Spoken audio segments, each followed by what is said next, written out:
নবীজি বলছেন সাল্লাল্লাহু আলাইহি ওয়াসাল্লাম, একটা মৃত গাধাকে দেখে বলছেন, সাহাবীরা তোমরা কি কেউ এই গাধাটাকে 1 দিরহামের বিনিময়ে কিনবে? কান কাটা, মৃত, গলে আছে, এই গাধাটাকে কিনবা 1 দিরহাম দিয়ে?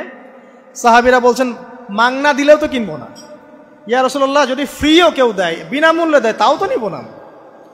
তখন নবী সাল্লাল্লাহু আলাইহি ওয়াসাল্লাম বলছেন, এটাই হচ্ছে আল্লাহর কাছে দুনিয়ার এক্সাম্পল।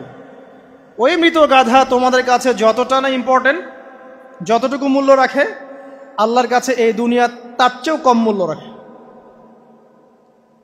তো এই দুনিয়াতে তো সব ফয়সালা হবে না। আমরা তো হতাশ হয়ে যাই না যে দুনিয়াতে এমন কেন, এটা কেন, ওইটা কেন। দুনিয়া এটারই জায়গা। দুনিয়া সব কিছুর কনক্লুশনের জায়গা না, সব কিছুর পরিসমাপ্তির জায়গা হচ্ছে কিয়ামতের মাঠ। ওই দিন যে সফল সে সফল, যে ব্যর্থ সে ব্যর্থ। দুনিয়ার বাড়ি গাড়ি, স্ট্যাটাস, চাকরি বাকরি, ইজ্জত সম্মান, এটা সাফল্য ব্যর্থতার মানদণ্ড নয়, চূড়ান্ত মানদণ্ড নয়।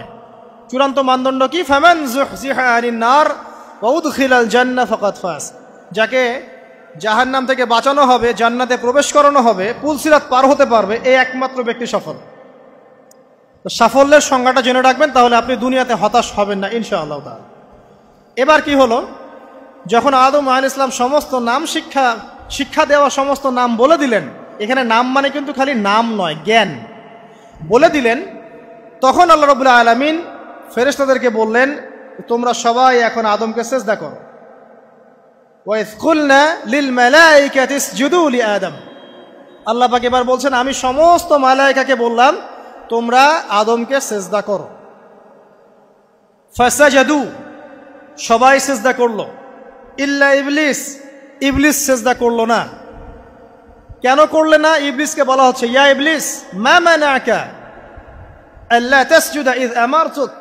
তোমাকে কে নিষেধ করলো সিজদা করতে ওই আদমকে যাকে আমি আদেশ করেছি? কে নিষেধ করলো? তখন ইবলিস বলছে, খলাকতানি মিন নার ওয়া খলাকতাহু মিন তিন। আমাকে সৃষ্টি করেছেন আগুন দিয়ে আর আদমকে সৃষ্টি করেছেন মাটি দিয়ে, আমি কিভাবে তাকে সিজদা করতে পারি?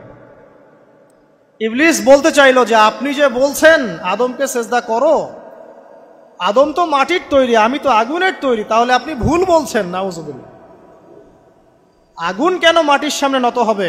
মাটি আগুনের সামনে নত হওয়া উচিত। তার কেয়াস হচ্ছে এমন। কেয়াস মানে কি? তার এটা কি? হ্যাঁ, তার এটা যুক্তি, তার এটা যুক্তি এবং দর্শন যে আমি কেন তাকে সিজদা করব? আমি তো আগুনের তৈরি আর আদম হচ্ছে মাটির তৈরি। তো খলাকতাহু মিন নার ওয়া খলাকতানি মিন তিন, খলাকতানি মিন নার ওয়া খলাকতাহু মিন তিন। আমাকে সৃষ্টি করেছেন আগুন দিয়ে, আদমকে সৃষ্টি করেছেন মাটি দিয়ে। আবা ওয়াস্তাকবারা, আল্লাহ পাক বলছেন সে উদ্ধত হলো এবং অহংকার প্রদর্শন করলো। আর আল্লাহ পাক অনেক কিছু মাফ করে দেন, কিছু কিছু বিষয় আল্লাহ পাক মোটেই পছন্দ করেন।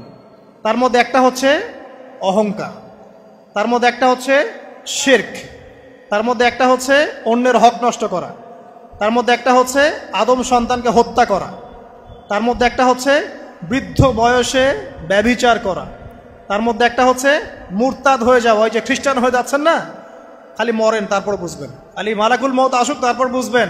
আল্লাহ রাব্বুল আলামিন বলছেন তার রাসূলের মাধ্যমে, কেউ যদি সাক্ষ্য দেয় আল্লাহ ছাড়া কোনো মাবুদ নাই, মুহাম্মদ সাল্লাল্লাহু আলাইহি ওয়াসাল্লাম শেষ নবী, ঈসা ইবনে মারইয়াম আল্লাহর প্রেরিত নবী, আল্লাহর পুত্র নন, জান্নাত সত্য এবং জাহান্নাম সত্য, এই 5টা বিষয় যদি কেউ সাক্ষ্য দেয় ইনশাআল্লাহ সে জান্নাতে যাবে, তার আমল যেমনই হোক না কেন।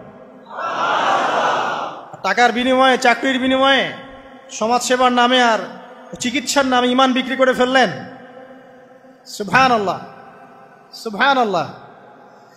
তোমাদের এই পৃথিবীতে বেঁচে থাকার চাইতে মাটির তলে চলে যাওয়া ভালো। আবর্জনার কোনো প্রয়োজন নাই আল্লাহর এই জমিনে। এই মুসলিম উম্মার আবর্জনার কোনো প্রয়োজন নাই। এই মুসলিম উম্মার ইমানদার সাহসী তরুণ প্রজন্মের দরকার। আল্লাহ পাক কবুল করুন, আমিন।